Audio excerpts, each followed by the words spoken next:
Hello everyone, welcome to my channel class 12th math with Priya. हम अपना chapter पढ़ रहे हैं समाकलन। तो हमारे पास जो चैप्टर नंबर 7 है समाकलन, उसकी एक्सरसाइज 7.1 यानी प्रश्नावली 7.1 हम डिस्कस कर रहे हैं। और जो लास्ट क्लास थी उसमें हमने देखा था प्रश्नावली 7.1 का प्रश्न संख्या 2। आज की क्लास में हम देखेंगे प्रश्न संख्या 3। देखते हैं हमारे पास प्रश्न संख्या 3 क्या है।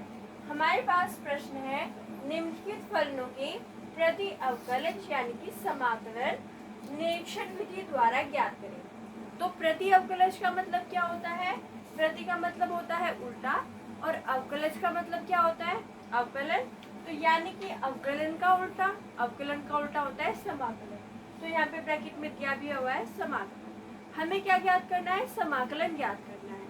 और समाकलन ज्ञात करने की तो बहुत सारी विधियां हैं, तो हमें किस विधि का उपयोग करना है? इस क्वेश्चन में हमें निरीक्षण विधि का उपयोग करना है। निरीक्षण विधि क्या होती है ये हमने डिस्कस किया हुआ है, तो अगर आपने नहीं देखा है तो आप वीडियो देख लीजिए, हम यहाँ पे रिकॉल करेंगे। तो देखिए, अगर आपके पास कोई फलन है gx, जैसे कि हमें यहाँ पे दिया हुआ है e की पावर 2x, तो जो gx फलन है वो आपको क्या रहेगा? क्वेश्चन में दिया हुआ रहेगा। तो gx फलन हमें दिया गया है, ठीक है।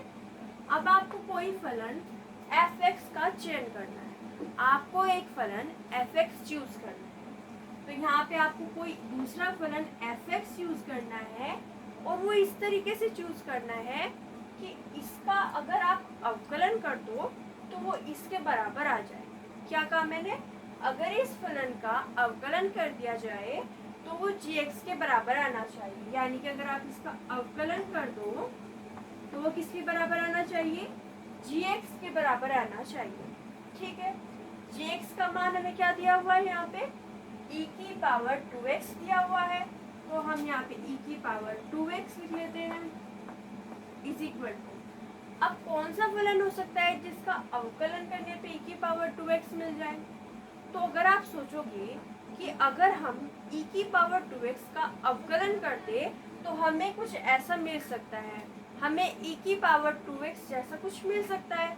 अगर आपको अवकलन के फॉर्मूले याद है तो आपको पता चल जाएगा कि e की पावर 2x का अवकलन इसके जैसा मिल सकता है। e की पावर 2x यहाँ पे आ सकता है। किस तरीके से आ सकता है? तो हम यहाँ पे लिखेंगे अपने क्वेश्चन में कि अगर आप अवकलन कर दो e की पावर 2x का तो वो क्या होगा? e की पावर x का फॉर्मूला क्या होता है?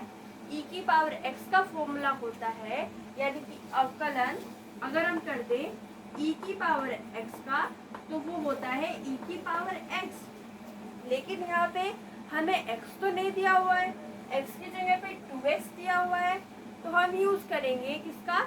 श्रृंखला नियम का, यानी कि चेन रूल का। चेन रूल में हमसे कहता है कि जो भी x की जगह पे आ रहा है आपके, उसका क्या करो? आप अवकलन करके गुणा में लगा दीजिए। तो यहाँ पे हमारे पास x की जगह पे आ रहा है 2x, तो आप क्या करोगे? फॉर्मूला लगा के इसका अवकलन कर दोगे 2e की पावर 2x और फिर 2x का अवकलन निकाल के गुणा में लगा दोगे। तो 2x का अवकलन क्या होता है? बहुत सिंपल है, 2 तो अचर है तो वो बाहर आ जाएगा, और अगर आप अवकलन करोगे x का तो वो क्या होता है? 1 होता है। तो यानी कि आपके पास सिंपली क्या मिला? 2 मिला। तो हम यहाँ पे 2 को क्या कर देंगे? गुणा में लगा देंगे। So simple. तो यहाँ पे देखिए हमने किस तरीके से किया। हमने कहा एक फलन है e की पावर 2x जिसका अवकलन करने पे आपको मिला e की पावर 2x और साथ में क्या आया? 2। क्यों आया? चेन रूल लगा के आया, श्रृंखला नियम को लगा के हमने यहाँ पे किया 2। अब जो नेक्स्ट स्टेप होता है कि आपको अवकलन तो आपको निकालना था e की पावर 2x का। यहाँ पे जो 2 लिखा हुआ है वो क्या लिखा हुआ है? एक अचर है, तो इसको 2 को आप इधर लेफ्ट हैंड साइड में लेके आ जाएंगे। तो यहाँ पे हम लिख देंगे ये हो जाएगा e की पावर 2x और ये चला जाएगा यहाँ पे भाग में, तो ये आ जाएगा 1/2 d/dx किसका? e की पावर 2x का। तो यहाँ पे हमने क्या किया? इस 2 को इधर ले गए लेफ्ट हैंड साइड पे। अब अचर जो होता है वो अवकलन के बाहर भी जा सकता है, अवकलन के अंदर भी आ सकता है, उससे कोई फर्क नहीं पड़ता है।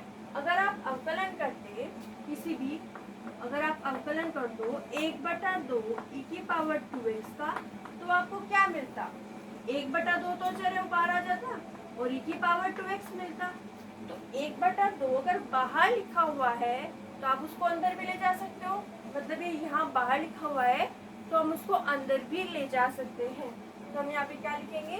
हम लिखेंगे d/dx और यहाँ पे हो जाएगा 1/2 e⁻²x और ये हो जाएगा e⁻²x। तो हमने क्या किया? इस 1/2 को अंदर ले गए। अब आपको पता है इधर क्या है आपके पास? अवकलन, और इसका क्या आपको निकालना है? समाकलन निकालना है। तो अवकलन और समाकलन एक दूसरे के व्युत्क्रम होते हैं। व्युत्क्रम का मतलब होता है उल्टा। तो मतलब अगर आपके पास में इसका अवकलन इसके बराबर है तो इसका समाकलन इसके बराबर में होगा। अगर आपको यहाँ पे देखना है तो अगर ये यहाँ पे अवकलन लिखा हुआ है तो ये इसका समाकलन किसके बराबर होगा? इस वाले पद के बराबर होगा। यानी कि हम यहाँ पे लिखेंगे समाकलन e⁻²x और साथ में लिख देंगे dx। dx का मतलब आपको पता है x के सापेक्ष हम इसका समाकलन कर रहे हैं। तो ये हो जाएगा आपके पास इस वाले पद के, यानी कि 1/2 e⁻²x, और क्योंकि ये जो है इंडेफिनिट यानी कि अनिश्चित समाकलन है तो यहाँ पे हम लगा देंगे समाकलन का अचर c। तो ये हो जाएगा आपके पास उत्तर। एक बार फिर से देखिए हमने किस तरीके से किया। हमने कहा कि हम इसमें निरीक्षण विधि का प्रयोग करेंगे। उसके लिए हमने एक फलन का चयन किया e⁻²x, उसका अवकलन किया तो हमारे पास ये मिला। इस 2 को हम लेफ्ट हैंड साइड में ले गए। लेफ्ट हैंड साइड में ले जाने के बाद में ये क्योंकि अचर है तो हम इसको अंदर ले गए अवकलन के। फिर हमने यहाँ पे एक मोस्ट इम्पोर्टेंट हम कहें प्रॉपर्टी यूज की। एक गुणधर्म होता है कि समाकलन एंड अवकलन एक दूसरे के व्युत्क्रम होते हैं। तो इसका समाकलन किसके बराबर आ गया? 1/2 e⁻²x + c के बराबर में आ गया। तो ये हो गया हमारे पास उत्तर। अगली क्लास में हम देखेंगे प्रश्न संख्या 4। धन्यवाद।